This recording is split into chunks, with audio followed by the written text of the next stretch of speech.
You ever cry so hard you forget how to breathe? Not the pretty cry, not the single tear down the cheek cinematic grief. I'm talking about the one where your face is swollen, your chest is shaking, and your body feels like it's trying to shut down. And in the middle of that, you whisper, "Why couldn't it have been me?" Not for attention, not because you want to die, but because grief has broken something inside you so deeply you can't understand why you were left standing while someone else wasn't. This is depression, the fourth stage of grief, and the one that gets edited out of everything. We glamorize anger, we understand denial, we make memes about bargaining. But depression? That's the part where people get uncomfortable. That's the stage where they stop texting back, where they'll tell you to snap out of it or get help or just stay positive. As if staying positive is an antidote for a soul that feels hollow. This is the part of grief that isn't loud. It's quiet. It's heavy. It's the grief that doesn't cry. It just stops showing up. And here's the truth. You can't skip this part. You can't bypass it with productivity or faith or pretending you're okay, because depression and grief isn't always about sadness.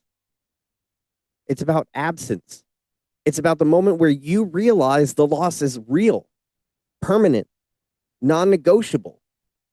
And no part of you knows what to do with that. So today we're going there. We're stepping into the numb, the stillness, the weight, not to drown in it, but to acknowledge it, to say out loud, this part of grief exists and I am still here. This is Brutally Human, the grief series, and today we're walking through the part nobody wants to talk about, but everyone needs to hear. Let's begin.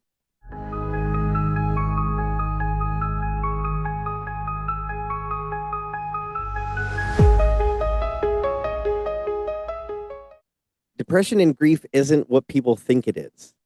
It's not just crying in bed with a sad playlist. It's not an emotional Instagram caption or staring longingly out a rainy window like you're in a Lana Del Rey music video. No. It's more like sitting on your couch in the same hoodie for 4 days straight, scrolling TikTok, eating expired peanut butter, and realizing you haven't spoken to a human since Tuesday. You're not sad. You're absent. You don't feel overwhelmed. You feel nothing. And when you do feel something, it's either rage for no reason or crying because the pizza place put onions on your order and now the world is ending. Side note, the onions weren't the problem. The onions were grief with toppings. This stage doesn't show up like a dramatic breakdown. It shows up like not responding to texts you really want to respond to, staring at your phone, opening apps, forgetting why you opened them, losing interest in everything except maybe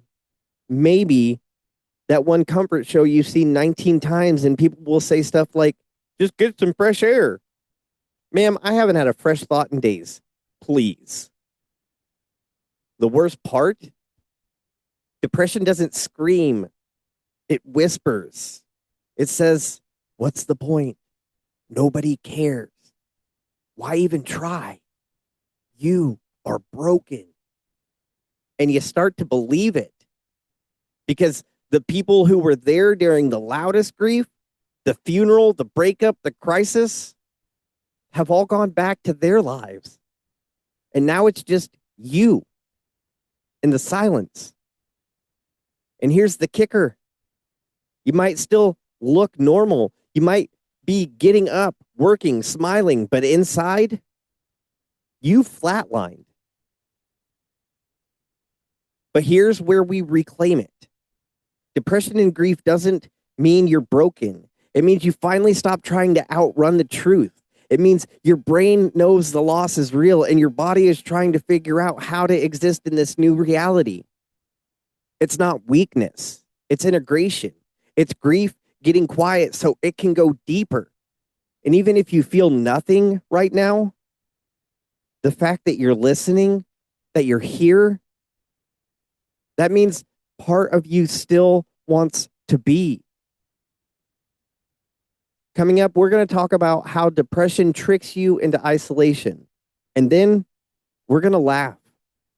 Because even in the void, you deserve something that makes you feel human again. So let's do it, fam.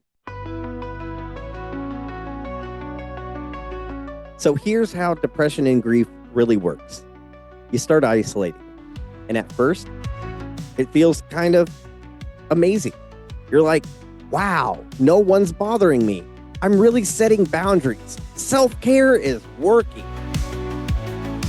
But then 3 days pass, and you realize you've had full-blown arguments with imaginary versions of people in your head and haven't made eye contact with sunlight. And suddenly, it's not healing. It's just hiding. But it doesn't stop there. Depression is a gaslighting queen. She whispers lies like, no one cares. If you tell anybody how bad you're doing, they'll think you're a burden. You're too much. You've taken too long to be this sad. Meanwhile, your actual friends are sitting there like, bro, we would literally drive across town in traffic just to bring you tacos and validation. But depression doesn't let you believe that. Depression turns your brain into a circus. The ringmaster is shame. The clowns are your thoughts at 2 a.m. And the acrobats? Oh, those are just your emotions doing backflips off your will to live. You ever spend hours trying to answer a single text? Not because you don't care, but because the act of typing "I'm fine" feels like solving a Rubik's Cube underwater while wearing emotional cement boots. Yeah, that's grief depression. It doesn't want attention. It wants relief. And if anyone tells you, just get up and go for a walk, please feel free to respond with, I will walk directly into the ocean, Susan. But let's take a breath. Because here's the thing. Even when depression is lying to you, you're still in there. The real you. The soft, tired, angry, healing, so freaking over this version of you. They're still alive. And if you can laugh at any part of this circus, if you can crack a joke in the middle of your darkest night, you're not gone. You're just grieving. And your brain is doing what it can to protect you. It's weird. It's messy. It's awkward. But it's also survival. Coming up, we're going to talk about what helps when you're in the pit. Not the toxic positivity bullshit, but the real stuff. The stupid little lifelines that feel pointless at first, but slowly remind you you're still here.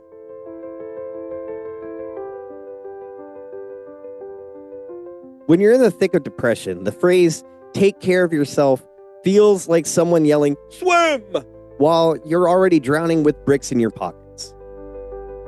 So let's be real about what actually helps when your brain is pulling the emergency brake on life. Let me introduce you to a category I like to call stupid little things that feel useless but somehow work. Number 1, taking a shower. Not for hygiene, for proof you still exist. There's something borderline spiritual about standing under hot water after 3 days of depression funk and suddenly thinking, damn, maybe I can do one more day. Number 2, putting on clean clothes, even if they're just a different pair of sweatpants. We're not talking fashion. We're talking about reminding your body, once again, you're still here. Number 3, drinking a glass of water. That's it. No lemon, no wellness guru bullshit, just water. Because depression will have you 4 iced coffees deep and wondering why your soul feels like a tumbleweed.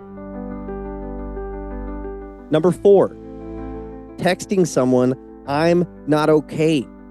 Even if the message sits in your drafts for 3 hours first, it counts. You don't have to be poetic. You don't even have to explain. Sometimes just sending, "I'm here but not okay," is a miracle in itself. Number 5, make something, anything, a playlist, a bad drawing, a meal you don't even finish. You don't need to make art. Just prove to your brain that you can still create, even if all you created was a peanut butter sandwich with tears in it. Number 6, letting yourself laugh at something stupid. A meme, a video, a squirrel falling off a porch. That moment of laughter, that's proof you're still capable of feeling joy, even if it lasts for 4.2 seconds. Now let's be honest. All of this sounds pointless when you're deep in the dark. And depression wants you to believe it's all meaningless, that it's all going to feel like this, that you're the only one who's ever been this far gone. But here's the truth, family. You're not the only one. You're not broken. And no, it won't always feel like this. It might not get easier overnight, but it does get lighter. One stupid little moment at a time. Coming up, we're going to talk about the moment depression starts to lift. Not all at once, not like magic, but slowly, awkwardly, and sometimes so quietly you almost miss it. Nobody tells you this, but depression doesn't end with the sunrise. There's no dramatic movie score, no magical montage where you suddenly start running and smiling and buying houseplants again. The fog just shifts a little, barely at first. And the wildest part is, you don't even notice it happening until it already has. You're sitting at the edge of your bed one morning, still in the same hoodie, same tangled sheets, same grief. But this time, you think, maybe I could make some toast. And toast is not a miracle, but toast is something. It's you, again, just a little piece. It shows up in tiny, quiet ways. You laugh at something and actually mean it. You send a text you've been avoiding. You change your clothes just because you want to feel a little different. You hear your own voice and it doesn't sound like a stranger. It's weird. It's unceremonious. It doesn't feel like victory. It just feels possible. And that's where the healing starts. Not when you stop crying, not when you move on, not when you've spiritualized your pain and written a grief memoir. Healing starts the moment you want to try again. Not because everything is better, but because for the first time in a long time, you believe there still might be something worth reaching for. That doesn't mean the depression is gone. It just means it's not winning anymore. You're still in the valley, but now you're facing forward. Now you've got a flashlight. Now maybe you're ready to take one more step. Coming up, we're wrapping this episode with the kind of reminder people in grief don't hear enough. That surviving this far is enough. That you don't need to do anything else today. If you made it to this point in the episode, you've already done the hardest part. You stayed. You listened. You let yourself feel. And I know it doesn't feel like a big deal. You didn't solve anything. You didn't fix your grief. You didn't suddenly want to run 5 miles and drink a kale smoothie. You're probably still tired, still tender, still wondering if this hole in your chest is ever going to get filled. But family, you're here. And that matters more than anything else we've said. Grief doesn't have a finish line. Depression doesn't give out gold stars. But every time you choose to keep breathing, to stay in your body, to whisper maybe instead of never, you win. And if no one else has told you today, I'm proud of you. Not for pretending to be okay, but for not giving up when you weren't. Next time, we're stepping into the final stage, acceptance. Not the cliche kind, not it's all okay acceptance, but the kind where you finally say, this happened, it changed me, but it didn't end me. Until then, do you, but do it with love and affection. And if today all you did was survive, just remember that that's enough. I'm Kyle Fields. Good night.